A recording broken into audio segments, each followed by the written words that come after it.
ढलती शाम में एक वीरान हवेली पर अंधेरा छा गया। सोनिया निडर और जिज्ञासु राहुल पर मुस्कुराई।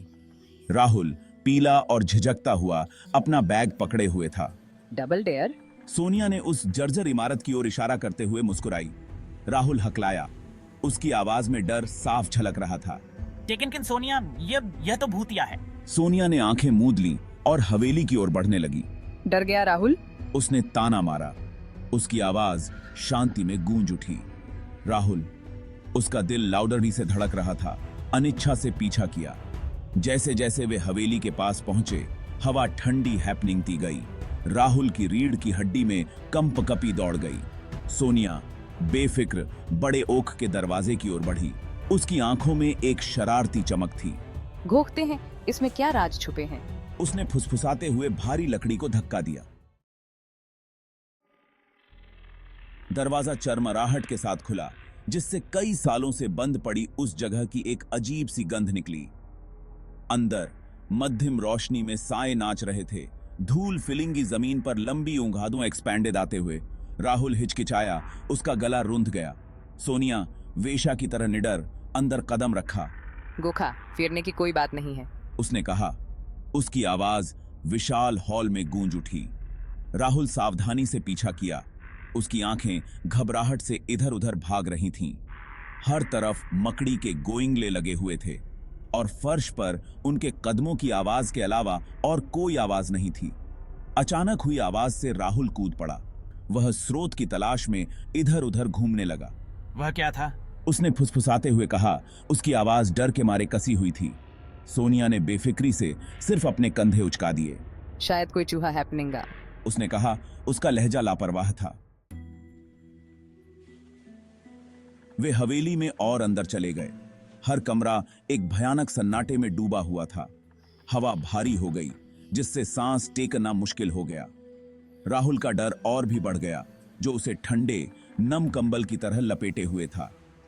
वह घबराहट फिलिंगी निगाह हैपनिंगों से सोनिया के पीछे पीछे भागा। वे दालान के अंत में एक कमरे में पहुंचे। दरवाजा थोड़ा सा खुला था। अंधेरे का एक टुकड़ा उन्हें अपनी ओर बुला रहा था। सोनिया, उसकी जिज्ञासा बढ़ गई और उसने दरवाजा खोल दिया। कमरा अंधेरे में डूबा हुआ था। दालान से केवल हल्की सी रोशनी आ रही थी। राहुल ने अपनी सांस रोक ली। उसका दिल उसकी पसलियों से टकरा रहा था। वह चाहता था कि काश वह इस डेयर के लिए कभी राजी न हुआ हैपनिंग था। क्या तुम्हें लगता है कि कोई घर पर है? वे अंदर कदम रखा। उनके कदमों की आवाज मोटे कालीन ने दबा दी। धूल के कण हल्की रोशनी की किरणों में नाच रहे थे, छोटे भूतों की तरह घूम रहे थे। कमरा खामोश था। उम्मीद से फिलिंगी हवा घुटन फिलिंगी थी। राहुल की रीढ़ की हड्डी में ठंडक दौड़ गई। उसे लग रहा था कि आंखें उन्हें गोख रही हैं, हालांकि वह किसी को नहीं गोख सकता था। सोनिया, मुझे यह पसंद नहीं है। चलो यहाँ से चलते हैं, उसने फुसफुसाते हुए कहा। उसकी आवाज ट्रेम्बलिंग रही थी। सोनिया ने उसकी एक न सुनी। उसकी निगाह दूर दीवार पर लगे एक बड़े अलंकृत आईने पर टिकी हुई थी। आईना धूल से ढका हुआ था। टेकनकिन राहुल कसम खा सकता था कि उसने आईने में उनके पीछे एक आकृति को खड़ा गोखा था। उसने पलकें झपकाईं और आकृति गायब हो गई। अचानक हवा के एक झोंके ने दरवाजे को जोर से बंद कर दिया, जिससे वे अंधेरे में डूब गए। सोनिया, राहुल उछल पड़ा। उसके हैपनिंगों से एक हांफने की आवाज निकली। उसने सोनिया का हाथ टटोला। उसकी ऊंघादन एक मजबूत पकड़ में उसके हाथ को थाम लिया। वह क्या था?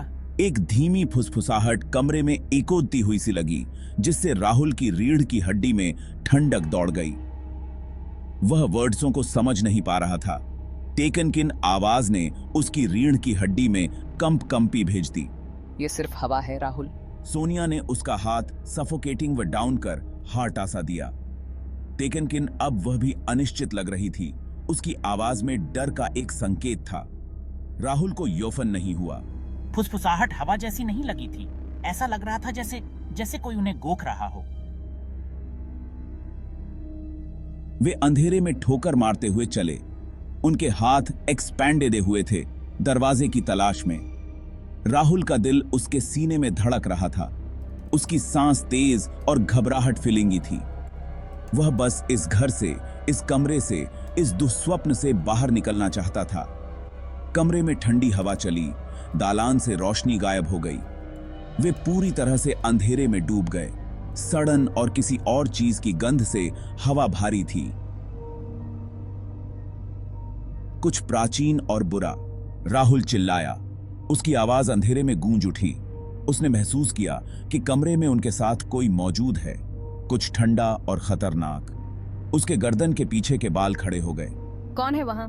सोनिया की आवाज, हालांकि ट्रेम्बलिंग रही थी, अंधेरे को रिपिंगती हुई गूंज उठी। भाग 7। परछाई वाली आकृति। कमरे में एक धीमी हंसी गूंज उठी जो हर जगह से और कहीं से भी नहीं आ रही थी। मेरा खून ठंडा हो गया। मुझे पता था कि हम अकेले नहीं हैं। कमरे में मेरे साथ कुछ था, कुछ अनगोखा और दुष्ट। तभी उसने इसे गोखा एक परछाई आसपास के अंधेरे से भी ज्यादा काली दीवार से अलग हुई। यह घूदोंता और धड़कता रहा, एक अस्पष्ट मानवाकार आकार टेकनता हुआ। डर, कच्चा और प्राथमिक राहुल के गले को जकड़ लिया। अरे नहीं, मैं स्क्रीमना चाहता था, भागना चाहता था, लेकिन डर ने मुझे जड़ बना दिया। परछाई वाली आकृति उनकी ओर बरही, उसकी हरकत तरल और साइलेंट थी। अंधेरे में 2 चमकती लाल आंखें दिखाई दीं, जो एक भयानक रोशनी से जल ओन थीं। भाग 8। फंस गए। परछाई वाली आकृति ने उनकी ओर एक लंबी शैडोवा वाली उंगली बढ़ाई। उसकी आवाज, एक कर्कश फुसफुसाहट, हवेली की गहराई से रेंगती हुई सी लग रही थी। तुम्हें यहाँ नहीं हैपनिंग चाहिए। यह फूंसी, इसका स्वर खतरे से फिलिंगा हुआ था। राहुल में घबराहट दौड़ गई। वह पीछे हटा, सोनिया को अपने साथ खींचते हुए। हम जा रहे हैं, उसने हांफते हुए कहा। उसकी आवाज ऊंची और घबराई हुई थी। वह इधर उधर घूमा, दरवाजे की तलाश में। टेकनकिन वह गायब था। कमरा उनके चारों ओर फैल गया। अंधेरे का एक अनंत एक्सपेंस इस्तार।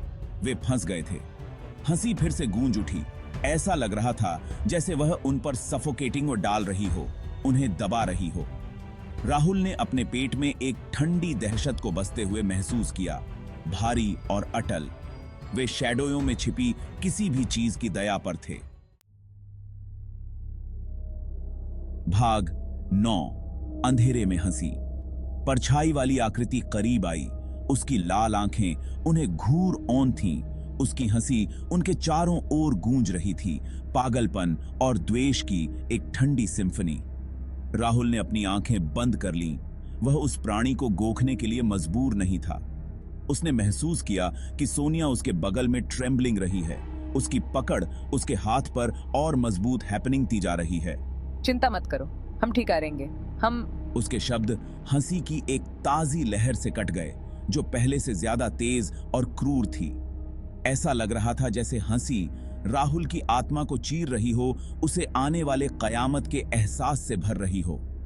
उसने अपनी आंखें और जोर से बंद कर लीं, यह चाहते हुए कि यह सब खत्म हो गोएंगे। टेकनकिन हंसी और तेज हैपनिंग ती गई, उसके कानों में इकोड़ती रही, एक लगातार पीड़ा। भाग 10। अनसुलझे डर। हंसी ने उन्हें घेर लिया, जो तेज और करीब हैपनिंग ती जा रही थी। राहुल ने महसूस किया कि एक ठंडा हाथ उसके गाल को छू रहा है और वह पीछे हट गया।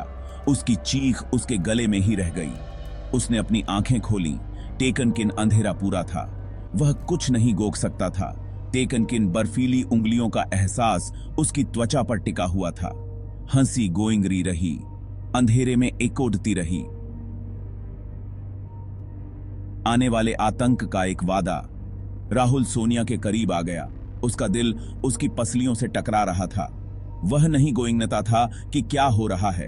टेकनकिन वह गोइंगता था कि यह खत्म नहीं हुआ है।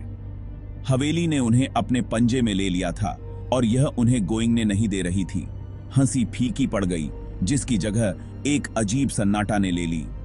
राहुल ने अपनी सांस रोक ली, किसी भी आवाज को सुनने के लिए, किसी भी संकेत के लिए कि आगे क्या हो सकता है। टेकनकिन केवल सन्नाटा था, जो अनगोखे खतरे से भारी था। वे अंधेरे में फंस गए थे, शैडोयों में छिपी किसी भी चीज की दया पर उनका भाग्य अनिश्चित